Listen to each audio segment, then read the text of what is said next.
We continue now at the top of Daf Samech Beis in Meseches Zevachim. This is Zevachim Daf 69b.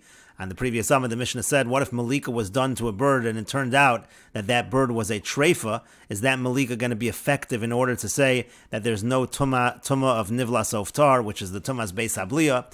And Rabbi Meir said on the previous Amud that in fact it is tar. In such a situation, the Malika is effective. And the Mishnah continues, Rabbi Yehuda Omer Metame. Rabbi Yehuda says that the Malika is completely not effective, and we say Tameh in that situation. And Rashi explains, Rabbi Yehuda Omer Metame. Rabbi Yehuda says it's Tameh. Delo mahanya Malika l'treifa. The Malika is not going to be effective since the bird is a treifa, and so therefore again there's going to be that tumas beis habliya. V'hu adinami de b'shchitas chulin treifa. Palag Rabbi Yehuda. Rashi notes the same would be true. Let's say it would be a bird that was not consecrated, a bird that's chulin, and it's slaughtered, and then it turns out to be a treifa. So there also Rabbi Yehuda would say that the shchita is not effective, and it would have the tumas nevela of nivlas of tahar. V'chein shaninu b'Meseches taharos b'perek yud gimel devarim l'Rabbi Yehuda achas melukos v'achas shechutos. Again, it says over there Meseches taharos that according to Rabbi Yehuda it's the same halacha by melukos or shechutos. It doesn't matter whether it's a case of malika or a case of shchita. Well, Rabbi Meir shtehen mitaharos. Now, according to Rabbi Meir, in both cases also we say identical. We say that it's pure in both cases, that both the malika and the shchita are effective. Well, Rabbi Yossi, and according to Rabbi Yossi, he makes a distinction. He says shchita mitaharis treifa, that shchita is effective to purify a treifa. Avalo malika, but malika is not effective. He distinguishes between shchita and malika. And the Mishnah continues, Amar Rabbi Meir. Rabbi Meir says kal v'chomer. I can make a kal v'chomer for my argument. Again, according to Rabbi Meir, we say tahar in these cases, and the argument is as follows: Im nivlas behema. If you're talking about the nevela of an animal, now the nevela of an animal shemitama b'maga uv'masa. There, the tumah that applies by a behema is maga, touching, masa, carrying. It's that kind of tumah. So by there, in that situation, shchitasa mitaheres treifasa mitumasa. The halach is that slaughtering it would in fact purify, even in a situation where it's treif. It would not have that tumah of the tumas nevela. So nivlas ha'of. So when it comes to the nevela of a bird, she'eno mitame b'maga uv'masa. There, we're not talking about tumas maga and masa, as we said. We're talking about tumah b'beis habliya. So eino din shetei shchitaso mitaheres treifaso mitumasa. Wouldn't it be logical by slaughtering that it would also be pure in a situation even where it's a treifa? And once we know that's true by slaughtering, so now we do a mamotzinu, just like we find by slaughtering, so too by malika. Mamotzinu b'shchitaso, just like we find by shchita, shehi mechasharto la'achila, which is something that renders it fit to be eaten. Umetaheres treifaso mitumasa, and it also purifies it when it's treifa from being tamei. Af malikaso, so too by malika, shehi machsharto ba'achila, which also prepares it to be eaten when we're talking about kachim. Tetayar treifaso midei tumasa. That's going to work to purify even in a situation where it's a treifa. It is not going to have that tumah. Rabbi Yossi Omer, Rabbi Yossi says, Dayo knivlas behema. It's enough to say that it's like the case of nivlas behema and no further. Meaning, as Rashi noted, shchitasa mitaharasa. We could learn out shchita. We could say shchita by the bird can purify, again, even in a situation of a treifa, velo malikasa. But we're not going to extend that to malika through that mamotzino. In other words, Rabbi Yossi is willing to accept that kal v'chomer of Rabbi Meir, but not willing to accept the mamotzino that then extends that to malika.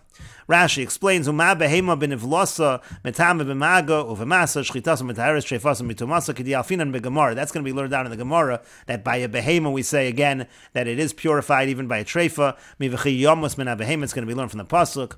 Ov sheinu metame b'maga uv'masa. By a bird there is no tumas maga and masa. Ela ba'achila. The only way that the nivlas of tahar creates tumah is when again the bird is eaten and it touches the inside of the throat, or beis habliya, by the throat, in the area where you swallow. K'dechsiv, as it's written, lo yachol l'tama va, ein l'chelo amor ba. We only can understand the tumah which is written, and no other kind of tumah. So eino din, meaning v'kevan dekaimelan b'shchita mikal v'chomer. Once we know shchita by a bird from a kal v'chomer, yalfinan malika dekachim mina. So then we're able to learn malika from a case of malika of kachim. We can learn that from shchita. B'binyanav, that's through a binyanav. That's a mamotzinu. Mamotzinu b'shchita b'chulin shemachasharta b'achila. K'sheina treifa we find by shchita, which again allows it to be eaten when it wouldn't be a treifa, umetaheres treifasa mitumas, and when it's a treifa, it is purified from tuma. Af malika bekachim, so to malika by kachim. Hamachsharta ba'achila kashein a treifa. Again, that would allow it to be eaten when it wasn't a treifa. Tetar, so there also we're going to say that it's tahor.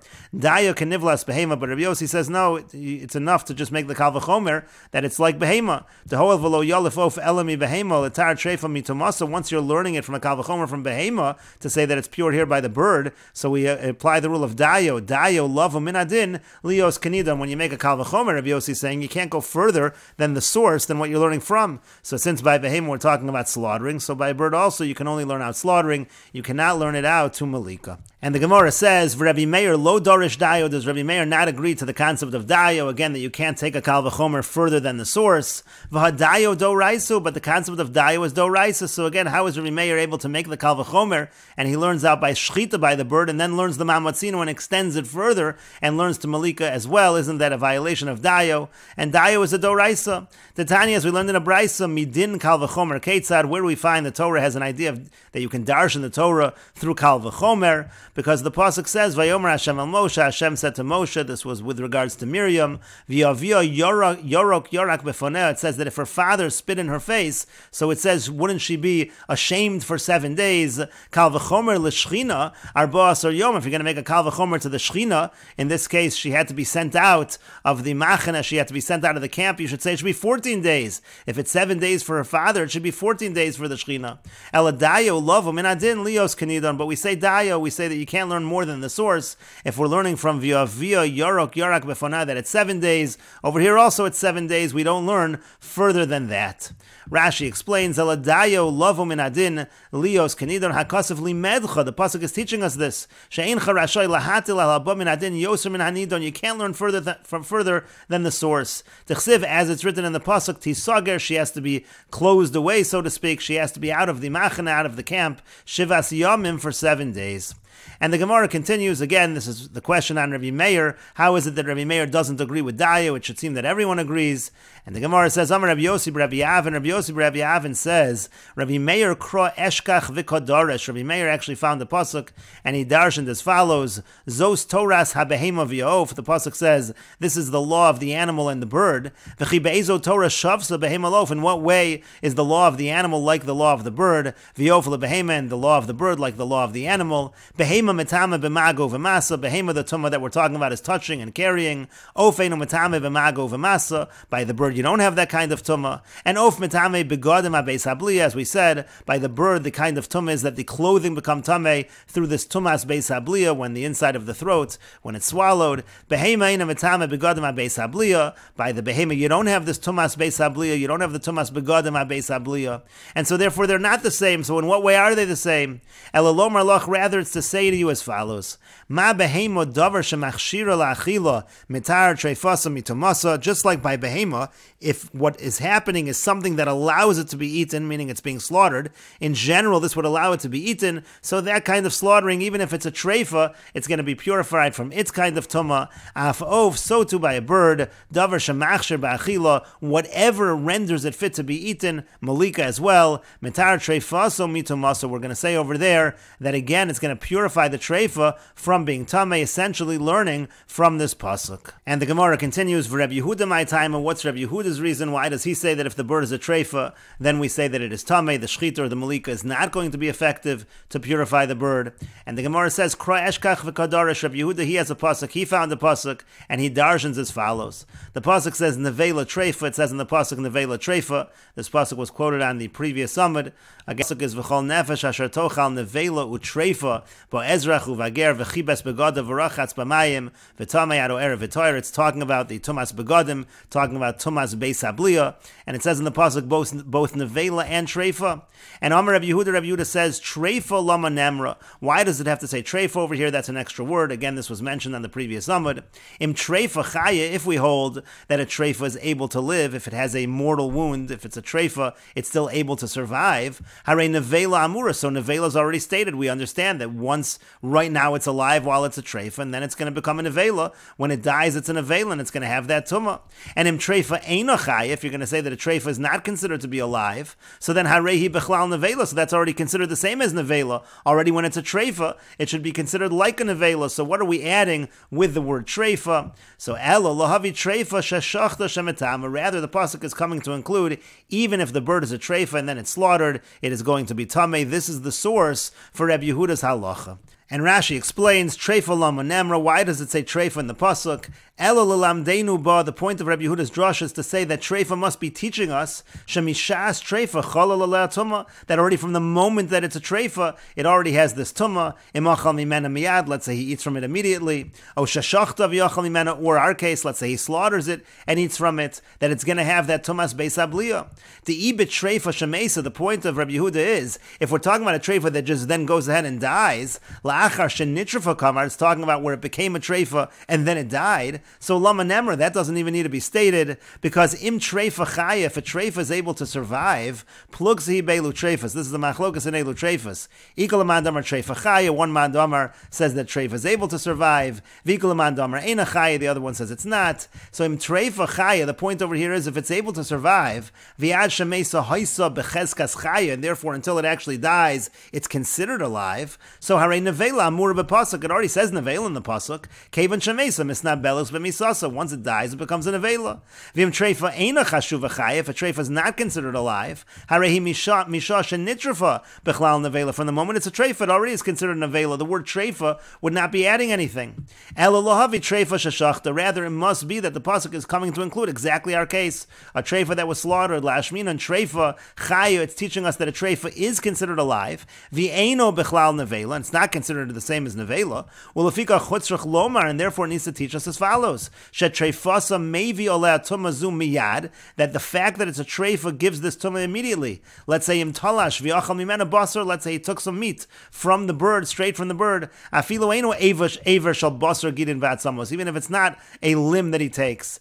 V'kevan the shame treifa mevi lo tumah mechayim. And since just being a treifa brings it this tumah while it's alive, so ein shchita moelis ba. So the shchita is not going to help to purify it. She'ein shchita materis mishum treifa ela mishum nevela, because shchita is not able to be matir something from that status of treifa. It's only from that status of nevela that shchita takes it away from being a nevela. And so therefore this is the source that Rabbi Yehuda has, that in a situation of treifa, if shchita is done, it is still going to have this tumas nevela. Again, he learns it from this pasuk. It's lahavi treifa sheshachta shemetama. The pasuk is teaching us that if you have a treifa that was slaughtered, that it is tameh. And the Gemara continues, Amar le Rav Shizvi. Rav Shizvi said back to him, Elamayat, according to that, if you're making this drasha, again, by the bird, nevela treifa, it says the extra word treifa. So dichsiv, so what about the pasuk where it's written, v'chelev nevela, v'chelev treifa? It talks about the fat of nevela and the fat of treifa. And the full pasuk over here, it's talking about a behemoth, an animal over here. It says, v'chelev nevela, v'chelev treifa, yeyasa l'chol melacha, v'yachal lo sochlu. It's talking about the fact that it cannot be eaten. That's talking about the chelev, the forbidden fats. So we should make a similar drasha.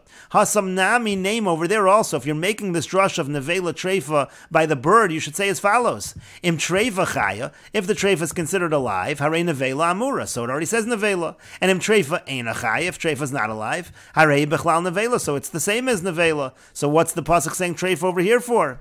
Elo lohavi treifa sheshachta. Rather, say the same kind of drasha. We're including a treifa that was slaughtered. Shechel batar, that we're saying in a situation of a treifa that's slaughtered, that the chelev, that forbidden fat, is going to be pure. Mechlal dihi metama, and that would imply that the meat itself is tamei in such a situation. That's apparently what we'd be learning out. This is by an animal. We already said by an animal that it's clear by an animal that the shchita is mitaheret, that in a situation where the animal is a treifa, and then you slaughter the animal, it does not have the normal tumah that the animal nevela would have. But here, if you're going to make that kind of drasha, and you're going to say by chelev again is an exception, that part of the animal is an exception, and you're going to say that a treifa sheshachta chelba is tar, the fat is tar, that would imply that the meat is tummy. That goes against the halacha.